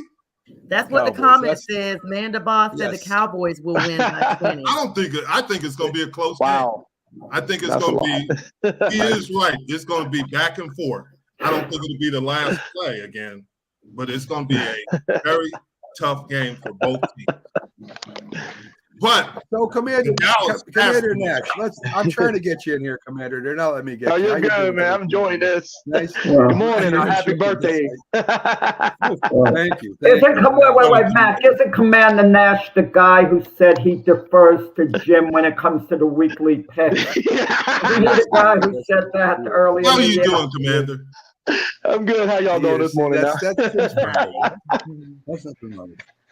So let's talk a little bit about the Commanders here. We have to, because they're part of the NFC East, and they now drop below the Giants for last place right now. Of course, we've talked about Rivera. We've talked about the firing of the defensive coordinator. Of course, that didn't do no good last time you guys played. No. What are your expectations for the end of this season for the Commanders, Jay? Honestly, I looked at the rest of the schedule. Our rest of our schedule is tough. Honestly, the Rams are playing good and the Jets are consistent. We might not even win a game for the rest of the year. Honestly, I don't agree with the Del Rio switch, but I do believe Ron Rivera will not be in Washington next year after this season. Do you think he resigns before the end of the season? Honestly, I think that's a good point. Knowing that what's about to happen, I think he will resign before they, fire him. And I think that's the best way to go. Just go ahead and resign after the last game. But Commander Nash, that's going to put That's going to put the Commander organization under a lot of pressure because if Ron Rivera resigns, Eric Bieniemy probably is going to have to be made the interim coach. And then the season ends and the pressure is going to be on the Commander organization to hire Eric Bieniemy. No.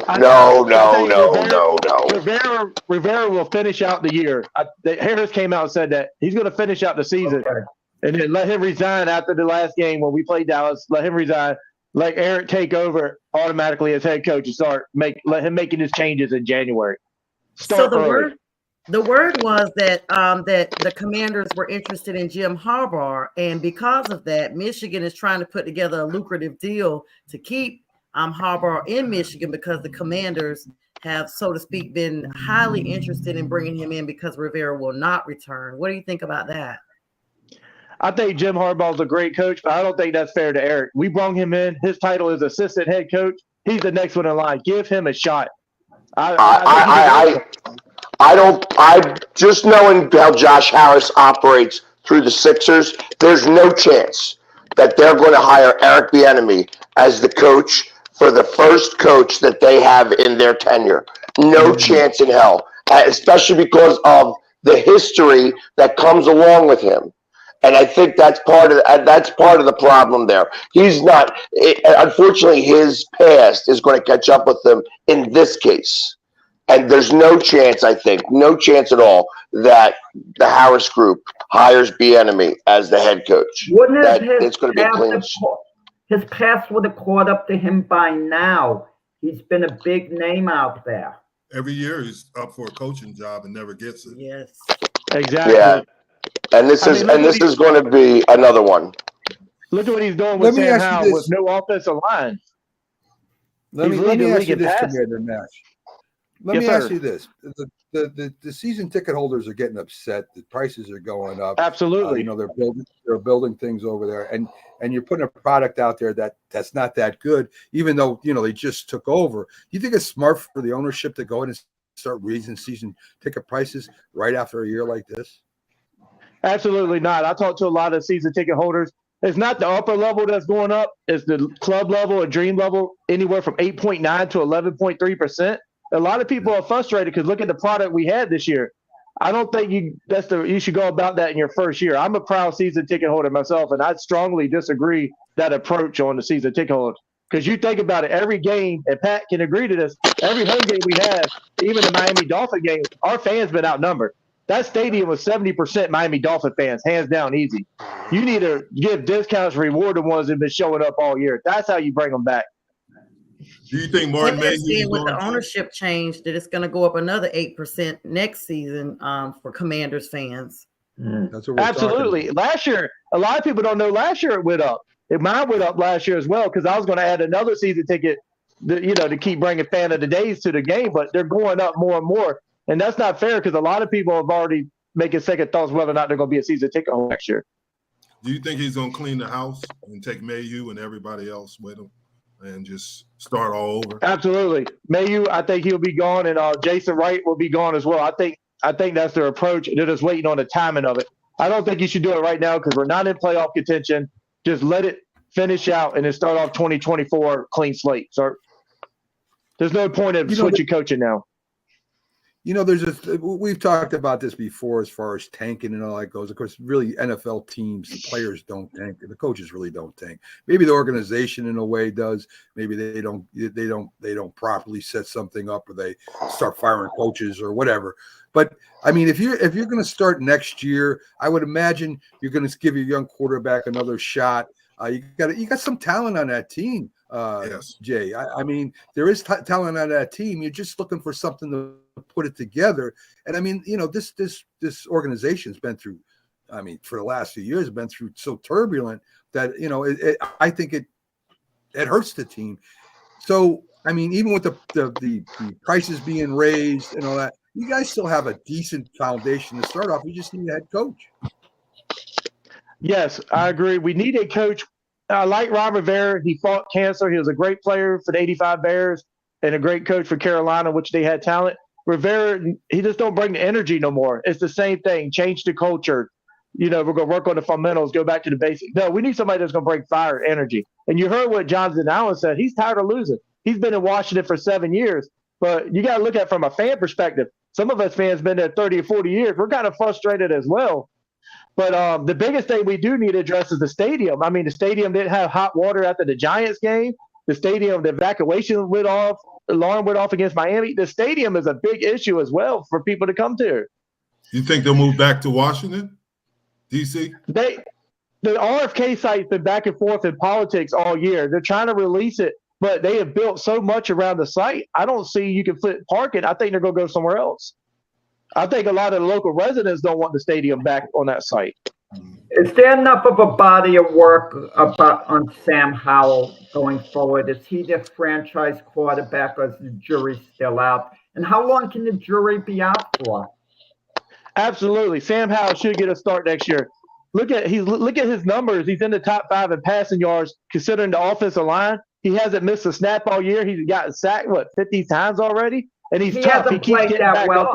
He hasn't played that well, to be honest. For a Washington quarterback, he deserves a shot next year for him to play, because usually we play 3 quarterbacks by now. He's the only quarterback we played all season. He deserves another shot.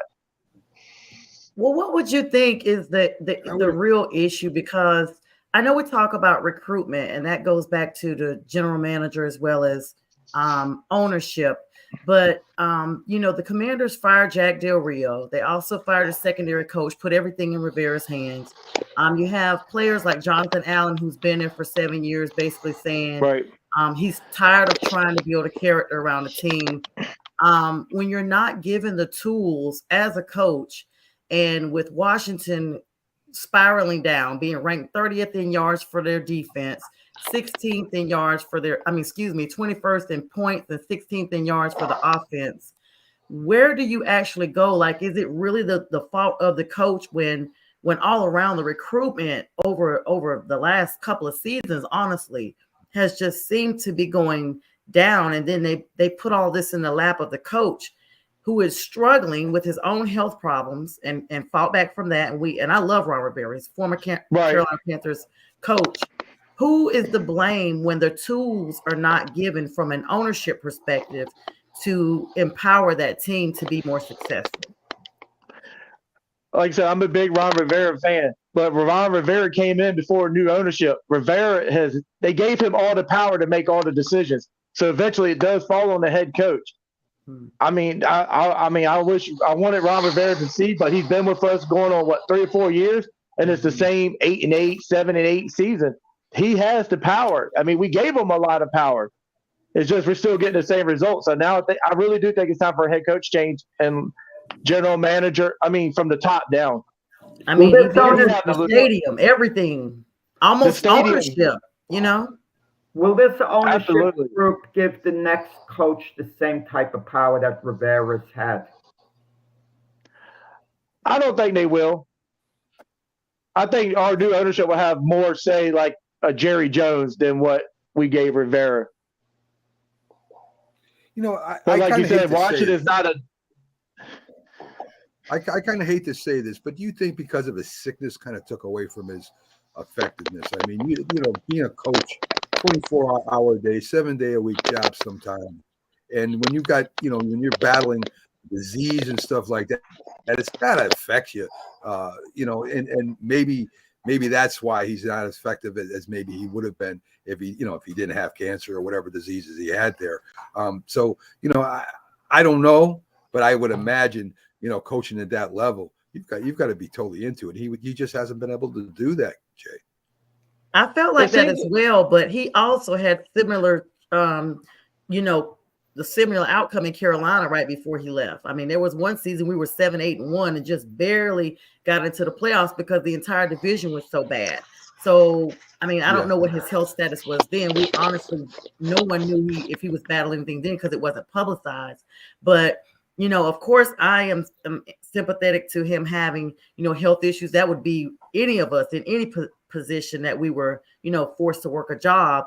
But because I've seen those same type of outcomes in Carolina prior to him leaving, I just think it's kind of like the sun has set on, him coaching, at least in that organization. That's just my opinion.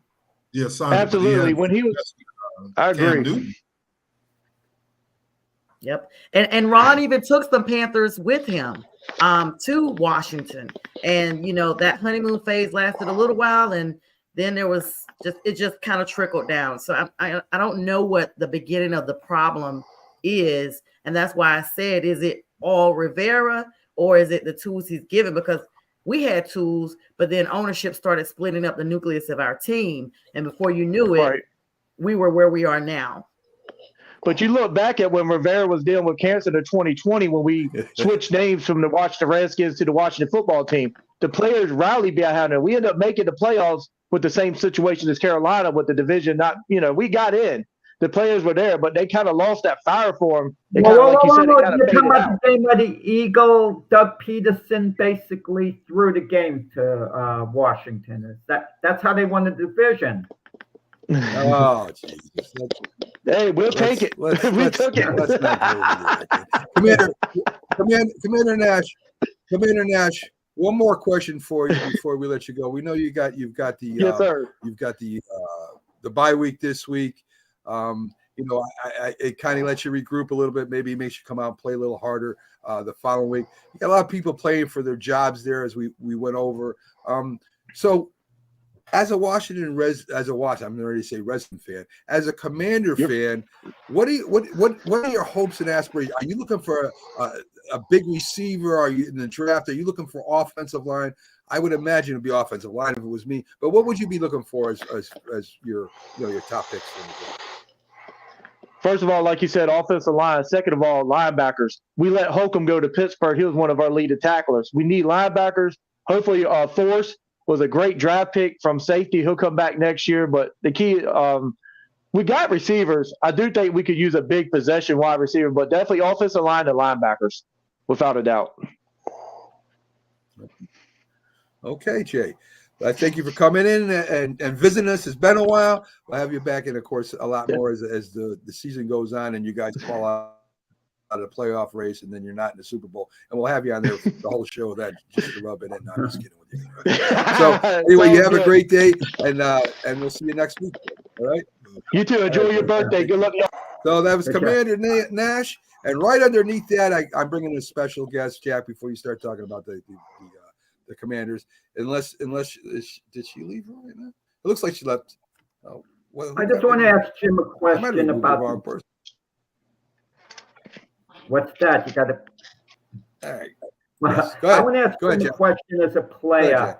What's the difference in attitude following a bye if you're out of contention as opposed to being in contention to make the playoffs? Like the Commanders, is their attitude going to be of some of the players? I don't even want to come back from the bye. We're out of it. Because you As got to opposed- you're still Yeah. playing for your job, Jack. Especially, Yes. there's going to be changes. So you're playing for your job. I mean, if you want to continue to be on that team, you better be playing as hard as you can, because the next management and coaches that come in are going to look at it and they're going to see who's playing and who's not. I agree. Let's welcome in Key Williams. She runs things over there at Sports Empire as they partnered up with us on the Roku channel. She had a lot of great shows over there, and she's the head honcho over there. Welcome aboard, Key. Glad to have you aboard. Good morning, y'all. Good morning. Hi. Pleasure Good morning. Good morning. having me on this morning. No problem. No, listen, Key, I want to talk a little bit, and this may be boring to some, but running a sports network is not easy. There's a lot of things you got to juggle: times, promotions, and all that good stuff, and making sure everybody goes off and right, and that the people are there, and that what is it like for you over there at Sports Empire? Great network. How is it over there? How do you keep up with everything?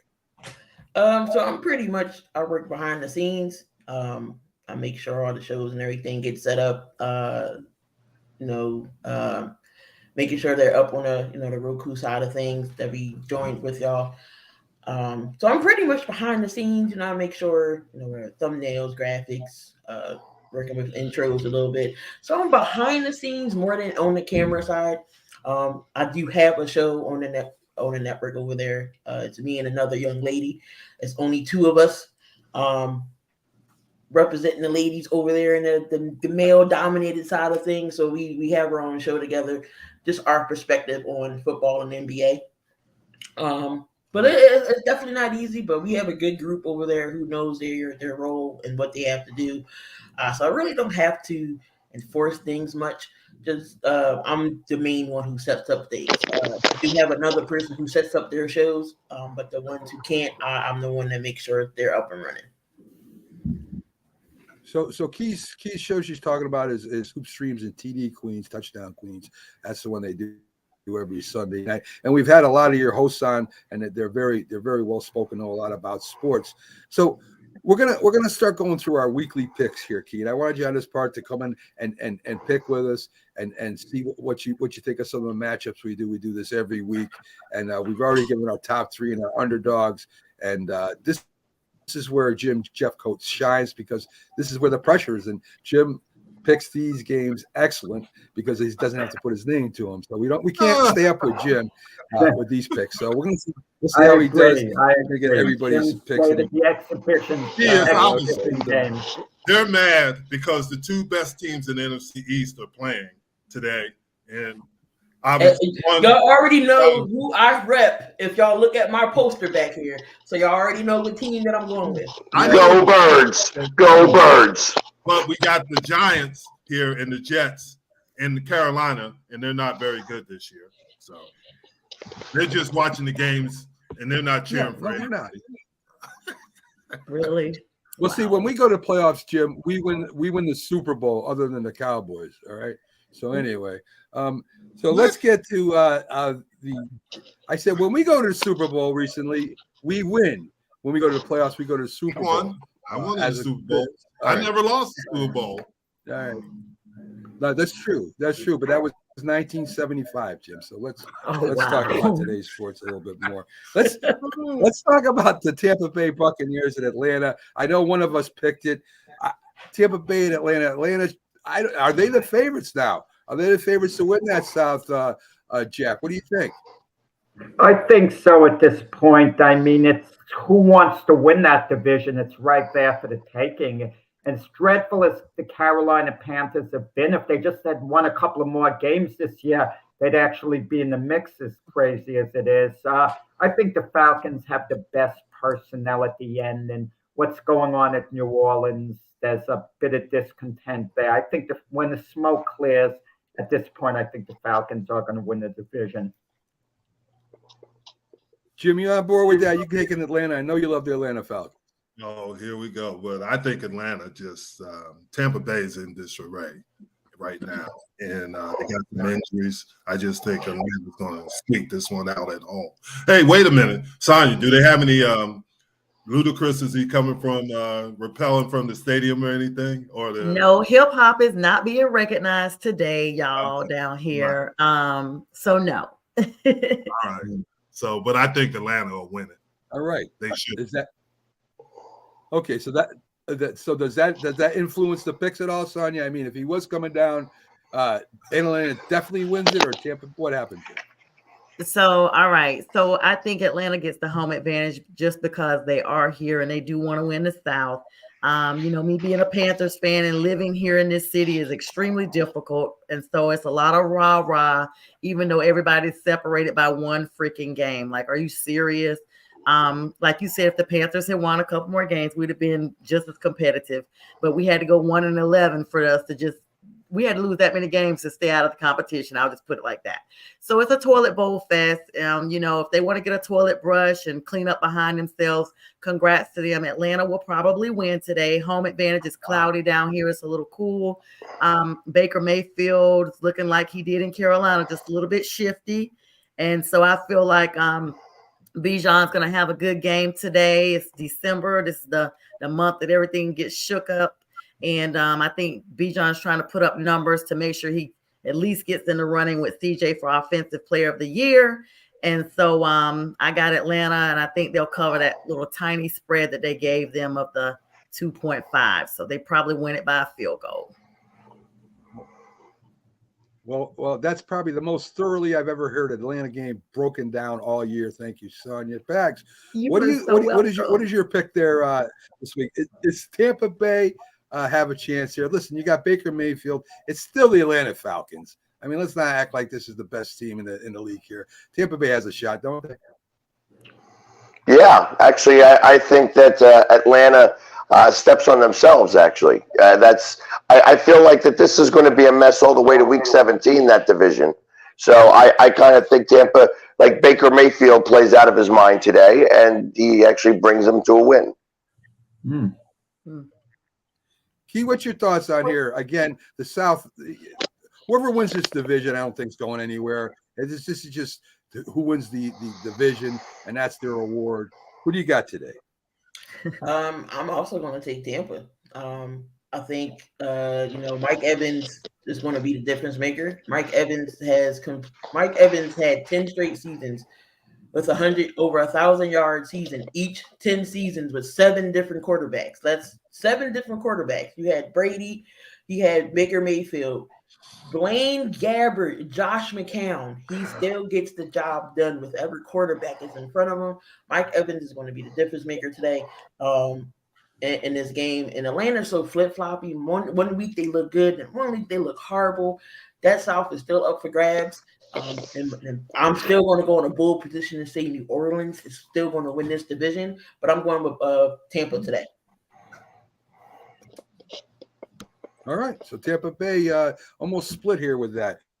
I want to jump a little bit ahead, and I want to go to my team that has covered every week for me. I didn't pick them this week, but every time I've picked them, the Chicago Bears have covered. Detroit's going into Chicago from a dome stadium, out the outdoors into the Windy City. And if Detroit can't run the ball, I don't know if Jared Goff can pass with the best of them there in the wind. He's got a pretty ball. He doesn't have a really strong arm to me, not like a Justin Fields anyway. So I think Chicago has a chance of winning this game, Jack, if Detroit can't run the ball. I think that they actually do. I think bad conditions are going to favor running quarterback like Justin Fields. But when all's said and done, I mean, the Lions need the game a lot more. The Lions are a better team than the Bears. If the Lions are any type of Super Bowl contender, you've got to win a game like this, on the road against Chicago. I think it's going to be a close game. Lions by, let's say, 5 points or so. I could see a 21-16 type game. Jim, what do you think? Do you think that Justin Fields maybe throws a couple touchdowns, runs for one, and they just surprise Detroit? I wouldn't be shocked on it. I think obviously we saw what happened on Thanksgiving, but Justin Fields seems to play Detroit pretty well. So I think Detroit should win this game, but it is in Chicago, and Jack makes the point the weather might affect them a little bit more than in Detroit. And but I foresee Detroit winning, but it might be a 1-point game. Sonia, Detroit does what they call it's like a catch and run scheme with the running backs and wide receivers. It's a strategy that's been around for a while. It's nothing new, but it's a lot to do with the linemen getting downfield and blocking for the running backs, the wide receivers blocking for the wide receivers blocking for each other. And a lot of catch after reception with Detroit as far as that goes. It's schemed. It's pretty cool. Can they use that in place of that running game to maybe offset the weather? Well, Detroit has the same weather elements that Chicago does. The only difference is their field is covered. Ford Field is covered to brace them from the elements. However, the Bears have won 2 of their past 3 games. They weren't the prettiest games, but they won them. And the only loss was to the Lions in Detroit in a covered stadium. I think Chicago is able to use that wind to their advantage today. They've got DJ Moore. I think they're going to target him today. And let's not forget about Montez Sweat, who can definitely change the trajectory of a game. And Justin Fields at this point, you guys, let's be honest, he's really playing to remain the quarterback of that franchise. So I think they put it all on the line. And I think Detroit and Dan Campbell, I think the roaring stops at least to a dual roar on today because of those factors. Interesting. Pags, do you agree? I mean, listen, Chicago's defense doesn't get a lot of credit. They've been playing pretty well lately. But, of course, you got one of the most inspirational coaches on the sideline for Detroit. Is it going to be a tale of the coach of Detroit willing Detroit to win this? Actually, I mean, I still think Jared Goff is a halfway good quarterback. And I think he's got the weapons there to actually be able to do the things that he needs to do. It's whether their defense can really hold up. I'm more concerned about the Detroit defense than I am their offense. Their offense can put points on the board. It's their defense also lets up a lot of points. I think that Chicago is, you know, I know it's a divisional game, but I just don't think that they have the juice to win this game. I think that the Lions go ahead and do it, and they probably win it by about 5 or 6. Key Lions came off a very embarrassing loss, and there's an old saying, you know, that they're upset now, and that they, you know, that they're going to play better, and they, you know, something about teams coming off a bad loss, especially Detroit on Thanksgiving. That's like Detroit's game, right? Detroit and Green Bay's game forever. Do you think that helps the Lions a little bit with their motivation? Well, they won last week, though, the Lions, in between beat the New Orleans. Thanksgiving game. You're right. So, They beat but they didn't play well. You're right. My bad, Jack. You're right. So anyway, do you think Detroit can do it this week? I still think Detroit will win this game. Will it be close? It'll probably be close than what most expect. They still got a key factor in the rookie Sam Laporta, the tight end. They can run the ball really well with Gibbs. They do have Montgomery if he's available. So they do have a nice 1-2 punch. Still got Amara St. Brown. They still got some playmakers. But I'm going more for Sam Laporta because he's been showing out as a part of the rookies for the tight ends this year. He's been playing very, very well. If Jared Goff can limit his turnovers this time, and I think Detroit will win this game if defense steps up.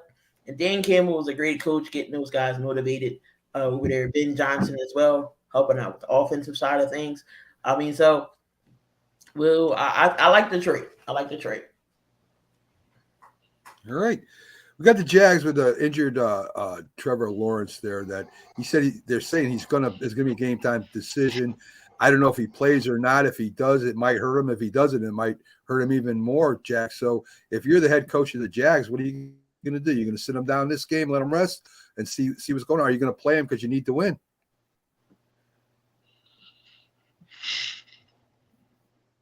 How many points can they score against the Cleveland defense anyway? I mean, Cleveland's coming off a bit of a letdown game against the Rams, and Cleveland has their own quarterback situation. Do I play Trevor Lawrence? This is the NFL. If your star player can go, you put him in there. I mean, they have their medical staff. I mean, they know best, and it's going to be a tough game going into Cleveland, in those conditions to win that game. Jaguars on enigma. We don't know which Jaguar team shows up week to week. They could look like just a very average team or Super Bowl contender. So you tell me what Jaguar team's going to show up. My feeling is Cleveland's, who's still in playoff contention. They know they have to get there on the strength of their defense. They rise to the occasion today, and they win a nip and tuck game.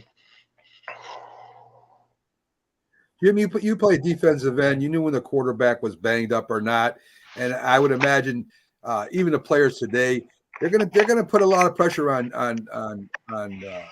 Trevor. They're gonna blitz him maybe more. Maybe they run some more stunts up the middle, try and get in his face, see if he can move around. I mean, this is what the defensive linemen dream of, going up against a quarterback a little bit injured, isn't it? I agree. And Cleveland has a very good defense. They have the good running game.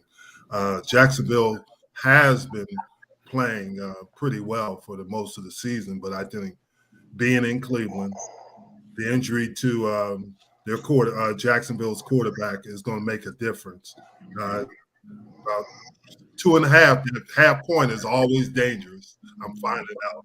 So I think they'll keep it within it, but I think the Cleveland Browns should win this game at home. Sonia, you got the nobody's talking about the Jags defense. They can come up and they play some really good ball sometimes. Cleveland's going to play they play DJ Moore, I think, is who they're going to be playing. Who do you think? Which defense shows up? Does Cleveland show up, or does the Jag out show up Cleveland? I think I think the defense of Jacksonville does show up. However, the Browns are starting Joe Flacco today. He has had some time off from that star role, and I think this may be just the break he needs to come back and show and prove who the Joe Flacco we saw in his, past Baltimore days when he looked pretty decent before the decline.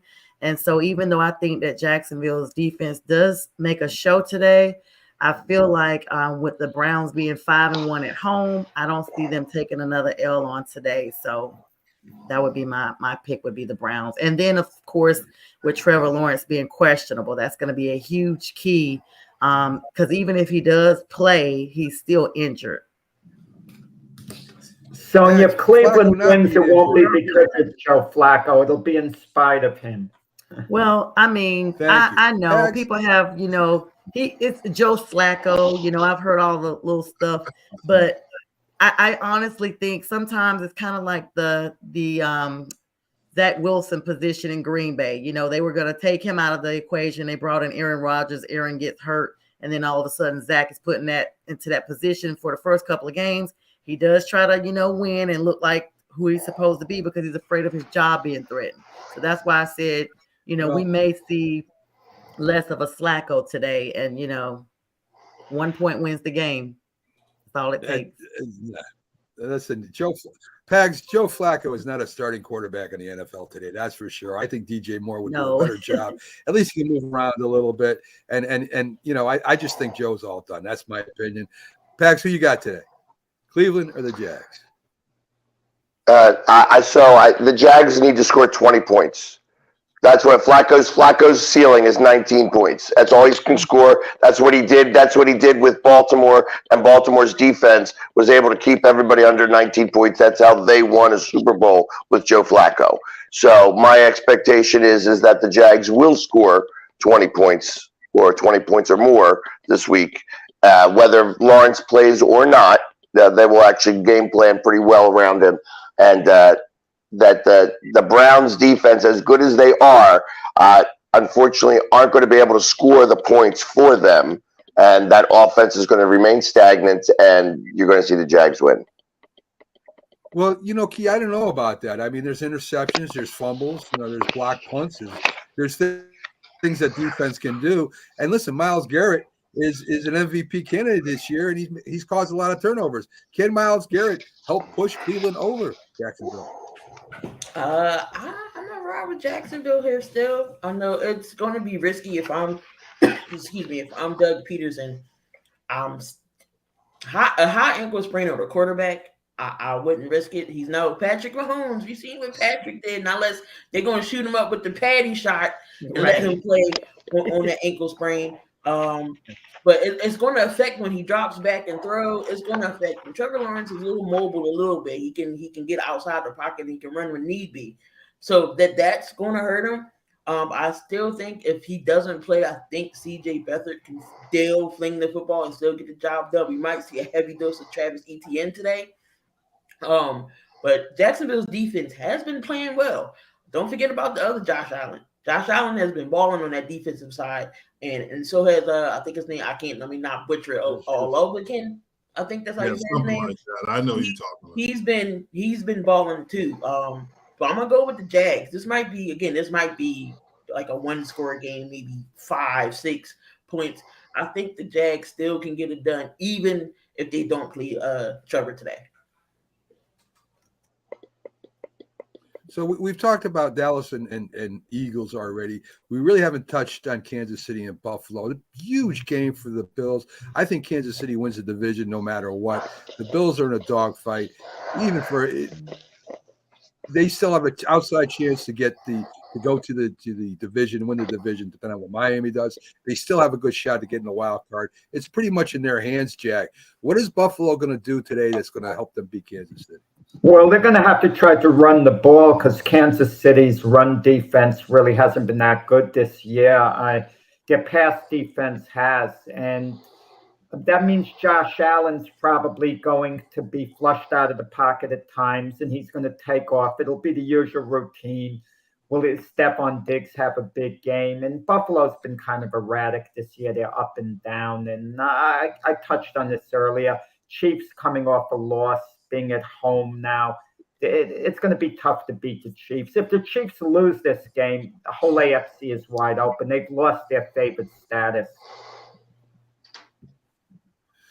Jim, you listen. You're a former Buffalo Bill player, defensive end for them too. So I know you got a little feelings for them. Do you think that Buffalo can right this ship? I mean, a lot of people saying, we've said this for the last couple of years, that window's closing. They really haven't done anything to improve themselves every year. I don't care what anybody says. They still don't have that all-pro running back. They still don't have that other wide receiver. Can they beat Kansas City in Kansas City? I think it's going to be difficult to win, and Kansas City is the difficult place to play. We all know that. I think what's going to happen is Josh Allen and Stephon Diggs, they make plays. And I think they'll make plays, but Jack brings the point in the running game. They got to find some running game. If it's Cooks or whoever it is, they got to be able to run the ball at least to take some of the pressure off of Allen and Diggs. And that's going to be the thing for them to win the game. I think they can win the game because Kansas City, for whatever reason, and we all know, is they don't have a lot of receivers. They're struggling this year. So they have to rely on Kelsey and guys like that. But I think this is a chance for Buffalo to right their ship. I'm hoping not because they play Dallas next week, but I think Buffalo will win this game. Sonia Roberts said that Pacheco is going to be out there running back. They still have another good running back. I can't remember his name. I think it's number 26 or something like that, if I'm not mistaken. But Mahomes, yes. Mahomes has found a rookie receiver in Rice, who's been playing really well lately for him especially last game. So if Rice can go with Kelsey, can team up and give Kelsey some room, or they can have another person that Mahomes can depend on. That should help him out. Buffalo's defense has kind of, since those injuries fell off a little bit, is the key to the game. Buffalo's defense, really. So right now, the Bills are considered healthy. They're rested, and let's be honest, they did win at Kansas City last year. The only difference is the Chiefs just lost their Green Bay game, which was a huge upset. And when you're looking at the stats on that, usually once they lose like that, Patrick Mahomes is like 16-3 or something like that after a loss. They're not, the Chiefs are not threatened in the AFC West. They're like 2 games over Denver, and they don't really need this win, but Miami's right on their necks as well as Baltimore. And so I really feel like even with the outage of Pacheco, they're going to find a way to try to get it done for that very reason. They don't need to start dropping back games, especially in, like I talk about all the time, December, this shifty month that we're in. Like, it could easily slip up real quick. So I think they'll still find, targets like Rice, and Kelsey's going to have to step up and focus more on the game today than the Taylor Swift effect. And hopefully, it can go in. Hopefully she'll be there and can support him, and, they get everything they need. But again, the Bills won last year in Kansas, so we'll just have to see. Pags, Kansas City is also missing an offensive tackle. I think it's the left tackle on the line, which Mahomes has been running around a lot this year. We're missing that left tackle. No Pacheco. Running game might be in jeopardy. What does Buffalo got to do? We're saying they got to run the ball. Do they got to start hitting their tight end more? Do they got to start hitting some of the other receivers? Actually, Buffalo just signed another tight end. I think that they should go after their tight end. They should definitely use them, especially since he's on my fantasy team. I'd love for him to score a few touchdowns. I think that, I think Kansas City's in a little bit of trouble here. It's depending on what Denver does. I know that they're 2 games up on Denver, but they lose this game, Denver wins. All of a sudden, it becomes a foot race for that division. So I wouldn't be surprised if Andy Reid pulls out all the stops to try to weasel his way in, do the trick plays and stuff like that against Buffalo to try to win this game. But I think Buffalo wins it. Key, you got the last word here today. Buffalo's head coach, has been a lot of things said about him. You know, he's a head coach. He's a defensive coach. The offensive coordinator gets fired. Defensive coordinator gets fired. I think the Cowboys got fired this year too.